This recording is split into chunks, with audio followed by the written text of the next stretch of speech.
Located in Hillcrest Memorial Park in Gloucester County, New Jersey, is Christopher Palace, aka King Kong Bundy. Best way to find him: you go through the main gates, keep going straight, you turn around, and he's on the way back. Meaning he's on the way back towards the exit. You have the main entrance and the main exit located right next to each other, so he's right there. It's almost like you're making a U-turn.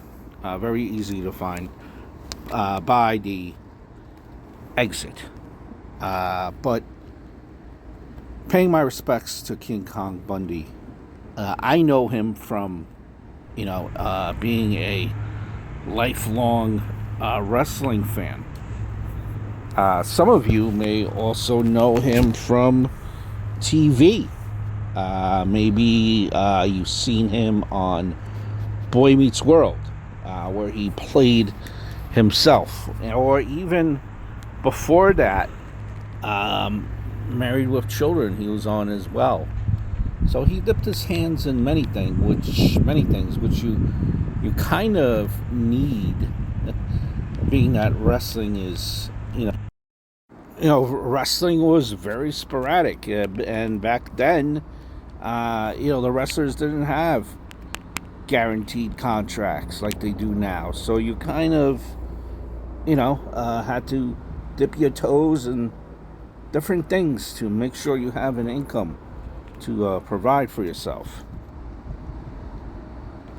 So he started wrestling in 1981 when he was under the stage name, the wrestling name of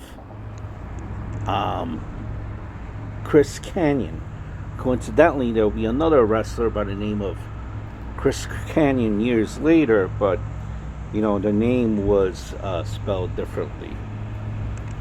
So after he kind of came in the World Wrestling Federation in 1981, to kind of hone his craft, a year later, he went to Dallas to wrestle for the World Class Wrestling Association, which was highly regarded back then. So he's there in that territory, and he changed his name to Big Daddy Bundy, and then eventually King Kong Bundy. And he feuded with the Von Erich family, which were really big baby faces back then in that federation. Baby faces means really like fan favorites, and King Kong Bundy was quite the opposite. And he rejoined the WWF in 1985, but before he did that, he wrestled kind of all over the country, just honing his craft. So he jumps back into 1985, and he's managed by a guy by the name of Jimmy Hart, and then Bobby the Brain Heenan. And he was considered for WWF at the time one of their main like bad guys, meaning he would agitate the crowd, he would say bad things sometimes just to get everyone hot under the collar, and would get everyone all worked up and all upset. And during that time, remember, you didn't know what was real and what was not real. You believed that pretty much everything was real and nothing was, staged. So, at least that's what I believed for a very long time. And during that time frame, he faced in WrestleMania in the steel cage, one of the first WrestleManias, one of the crowd favorites, in Hulk Hogan. Now, Hulk Hogan was beloved. Hulkamania, you remember, the Hulkster, just everything. His whole model of Hulk Hogan was eating, saying your prayers, sleeping well, taking vitamins. That was Hulk Hogan. And here was King Kong Bundy just trying to wreck everything and break the hearts of little kids. There is his action figure, man, and he was a scary dude. A scary dude.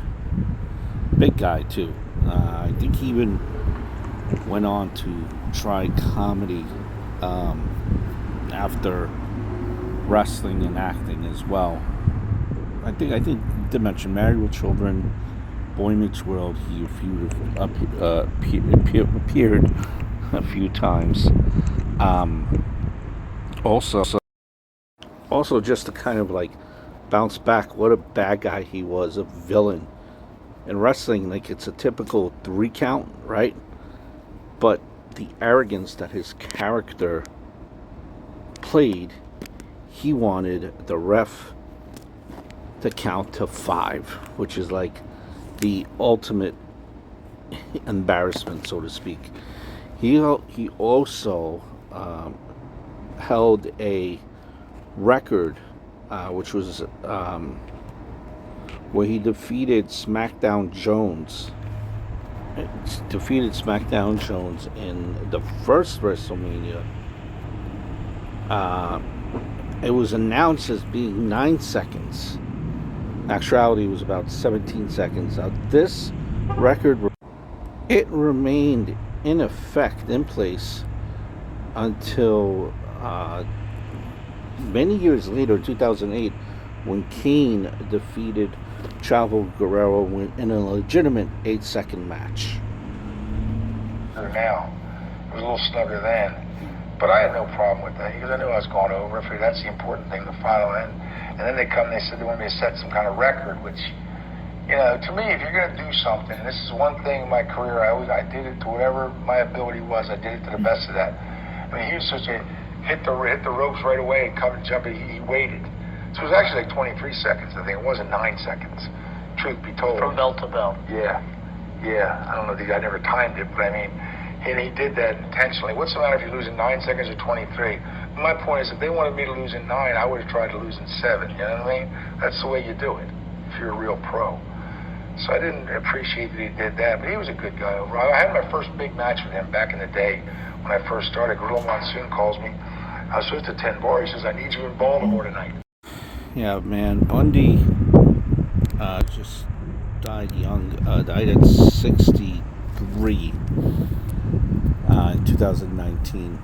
He was various places, after the WWF, and again dipped his hands into many different avenues.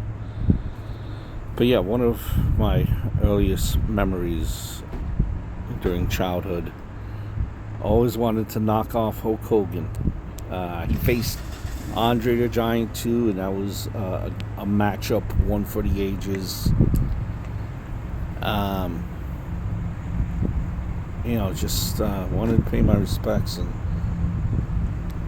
died relatively young.